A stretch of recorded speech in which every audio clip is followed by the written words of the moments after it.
दोस्तों NHPC limited की बात करें तो स्टॉक के अंदर आज बहुत ज़बरदस्त गिरावट हुई है, जबकि दूसरी तरफ बाजार ज़बरदस्त रिकवर कर गया। उसका फ़ायदा स्टॉक को देखने को नहीं मिला। इसके पीछे क्या रीज़न है? जबकि ब्रोकरेज हाउस बहुत ज़्यादा बुलिश है, इस समय स्टॉक में खरीदारी की सलाह दे रहे हैं। तो क्या है एनएचपीसी की आगे की संभावना, उसको समझने की कोशिश करेंगे।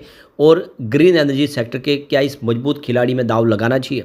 दूसरी तरफ अगर हम एचएएल यानी हिंदुस्तान एरोनॉटिक्स लिमिटेड की बात करें तो यहाँ पे भी कुछ लेटेस्ट टारगेट निकल के आ रहे हैं और ब्रोकेज हाउस इस समय बहुत ज़्यादा बुलिश है डिफेंस सेक्टर को लेकर। तो क्या इन्वेस्टमेंट करना चाहिए? साथ में हम यहाँ पे बीईएल यानी भारत इलेक्ट्रॉनिक्स लिमिटेड की बात करें तो यहाँ पर भी ज़बरदस्त एक के बाद एक टारगेट निकल के आ रहे हैं और यहाँ पे कुछ संभावना पॉजिटिव बन रही है। साथ में हम यहाँ पे वंडर इलेक्ट्रिकल्स लिमिटेड को डिस्कस करने जा रहे हैं, जिसमें ज़बरदस्त स्प्लिट देने का फैसला किया है। लेकिन फ्रेंड्स, उससे पहले अगर आप पहली बार हमारे चैनल पे आए तो चैनल को सब्सक्राइब कर दीजिए, एक बेल आइकॉन दबा दीजिए ताकि जब भी नया वीडियो बने पहला नोटिफिकेशन आपको मिले। वीडियो पसंद आए तो लाइक से जरूर कीजिए।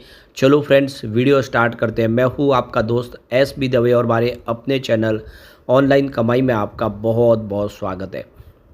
सबसे पहले एनएचपीसी की बात कर ले तो आज 80 पर क्लोजिंग थी। 3.84% की बड़ी गिरावट देखने को मिली, जबकि स्टॉक की शुरुआत आज लगभग पॉजिटिव हुई थी 83 पर।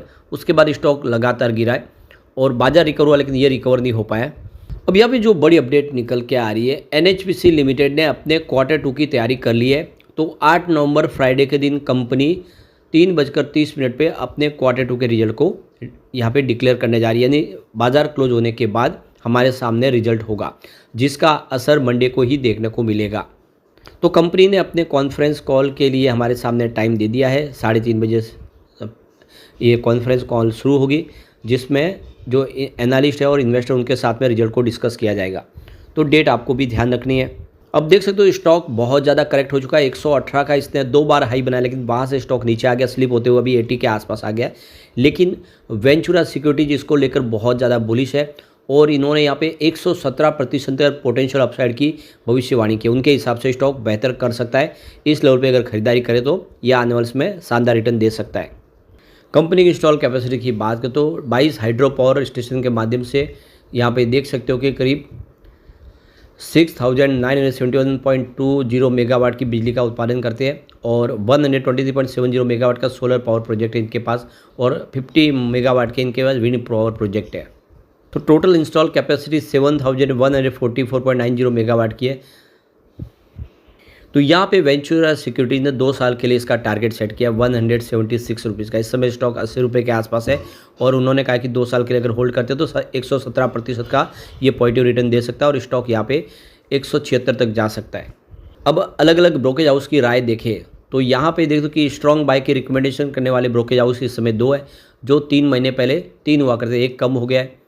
अब बाय की रिकमेंडेशन करने वाले यहाँ पे 2 एनालिस्ट है, जो पहले 3 महीने पहले 1 था, तो इस समय 2 है। और होल्ड की रेटिंग देने वाला एनालिस्ट 1 है, जो 3 महीने पहले नहीं था। तो इस समय अगर आप देखें तो टोटल जो खरीदारी की सलाह देने वाले अगर एनालिस्ट देखें तो आपको यहाँ पे टोटल 5 दिखाई देंगे। सेल की रिकमेंडेशन करने वाला एक एनालिस्ट है, जो 3 महीने पहले 2 हुआ करते थे, एक कम हो गया है। और स्ट्रॉन्ग सेल की रिकमेंडेशन करने वाले इस समय 2 है, जो 3 महीने पहले 1 था। तो टोटल 3 एनालिस्ट है वो बिकवाली की सलाह दे रहे हैं, लेकिन सामने 5 एनालिस्ट इसमें खरीदारी की सलाह दे। जो पलड़ा भारी वो बाहर का है, ऐसे में ये स्टॉक आने में बेहतर कर सकता है। अब चलते हम भारत इलेक्ट्रॉनिक्स की तरफ। तो 285 पर आज क्लोजिंग थी 0.53% की तेज़ी के साथ। तो भारत इलेक्ट्रॉनिक्स को लेकर वैशाली पारेख बहुत ज़्यादा इस समय बुलिश है और उन्होंने यहाँ पे खरीदारी की सलाह दी है। तो देख लो कि प्रभुदास लीलाधर की तरफ से वैशाली पारेख का कहना है कि स्टॉक आपको खरीदना चाहिए और एक्यूमुलेट भी करना चाहिए। अगर आपके पास है तो उसको एक्यूमुलेट भी और करें और आने वाले समय ये आपको बेहतर रिटर्न दे सकता है। तो इसका जो सपोर्ट है वो 250 के आसपास है और यहाँ से एक अच्छी बाइंग अपॉर्चुनिटी दिखाई दे रही है। स्टॉक एक बार 300 को पार कर गया तो फिर 340 का टारगेट देखने को मिल सकता है।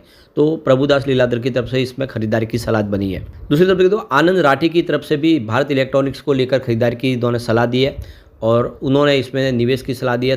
265 का स्टॉप लॉस लगा के उन्होंने कहा कि आप इसमें बने रहे तो 315 का यहाँ पे टारगेट देखने को मिल सकता है। तो देख सकते हो कि इस समय ब्रोकेज हाउस बुलिश है, भारत इलेक्ट्रॉनिक्स में निवेश की सलाह दे रहे हैं।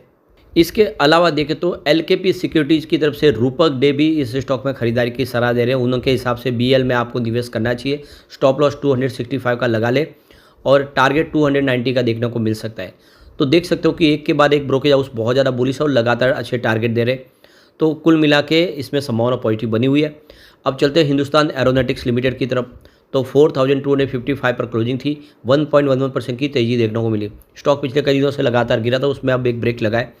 और HLBL, मजगांव डॉक जैसे जो स्टॉक है डिफेंस सेक्टर के, वो इस समय ब्रोकेज हाउस के राडार पे है और ऊपर के लेवल से लगभग 42% तक करेक्ट हो चुके हैं और ऐसे में यहाँ पे एक पॉजिटिव संभावना बन रही है।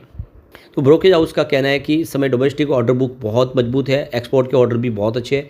ऐसे में डिफेंस सेक्टर आने वाले समय बेहतर कर सकता है। राजनाथ सिंह जो हमारे डिफेंस मिनिस्टर है, उनका कहना है कि आने वाले 2029-30 तक हमारा जो डिफेंस का एक्सपोर्ट है 50,000 करोड़ को क्रॉस कर सकता है, जिससे एक बात समझिए कि इन्वेस्टर के अंदर कॉन्फिडेंस बिल्ड हुआ है। जियोजित फाइनेंशियल सर्विस की तरफ से देखें तो यहाँ पे उनके जो एनालिस्ट है अनिल आर, उनका कहना है कि डिफेंस सेक्टर की जो आउटलुक बहुत ज़्यादा पॉजिटिव है। गवर्नमेंट की तरफ से इस सेक्टर को लेकर बेनिफिट दिया जा रहा है। सरकार बहुत सारी जो स्कीमें ला रही है जिससे ऑर्डर बुक अच्छी बढ़ रही है और बहुत सारे ऑर्डर पाइपलाइन में, जिससे आने वाले समय इस सेक्टर में तेज़ी की संभावना बनेगी। दूसरी तरफ देखें तो मोतीलाल ओसवाल भी इस समय डिफेंस सेक्टर को लेकर बुलिश है। स्पेशली भारतीय इलेक्ट्रॉनिक्स जैसे शेयर में निवेश के बारे में सोचा जा सकता है। ये स्टॉक, इनकी ऑर्डर बुक काफ़ी अच्छी है। कुछ नई टेक्नोलॉजी के ऊपर इस समय काम हो रहा है, स्पेशल आर्टिफिशियल इंटेलिजेंस प्लेटफॉर्म जैसे कवच एक्सपोर्ट के हो, बहुत सारे प्रोजेक्ट है जो इस समय भारत इलेक्ट्रॉनिक्स कर रही है, जिससे इनको फ़ायदा हो सकता है। इसके अलावा देखें तो शेर खान भी इस समय HL में खरीदारी की सलाह दे रहे हैं। उन्होंने बाई की रिकमेंडेशन की है। इसका जो टारगेट है वो 5485 का टारगेट उन्होंने सेट किया है।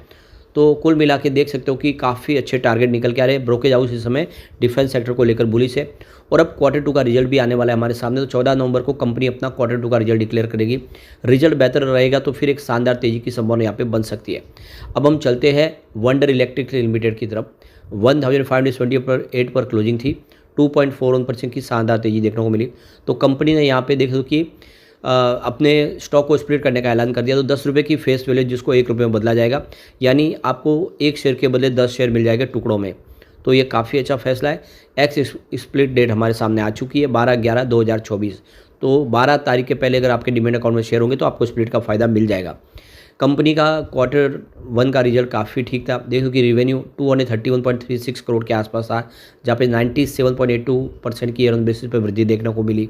नेट इनकम 1.78 करोड़ के आसपास रही, जहाँ पे 143% की ईयर ऑन बेसिस पे बढ़त देखने को मिली। डायलूटेड EPS की बात करें 1.33 रहा, जहाँ पे 141% की ईयर ऑन बेसिस पे शानदार जंप देखने को मिली। और नेट प्रॉफिट मार्जिन 0.77% है, जहाँ पे 22.22% की ईयर ऑन बेसिस पे शानदार वृद्धि देखने को मिली। तो ओवरऑल रिजल्ट बेहतर है, कंपनी का कारोबार अच्छा है, इसमें सोचा जा सकता है। लेकिन फ्रेंड्स, कोई भी इन्वेस्टमेंट करने से पहले अपने फाइनेंशियल एडवाइजर से एडवाइस ले ले या अपना खुद का रिसर्च करें, क्योंकि मैंने वीडियो आपके एजुकेशनल पर्पज़ के लिए ही बनाया। वीडियो पसंद आए तो लाइक से जरूर कीजिए और चैनल को सब्सक्राइब कर दीजिए। Thank you friends.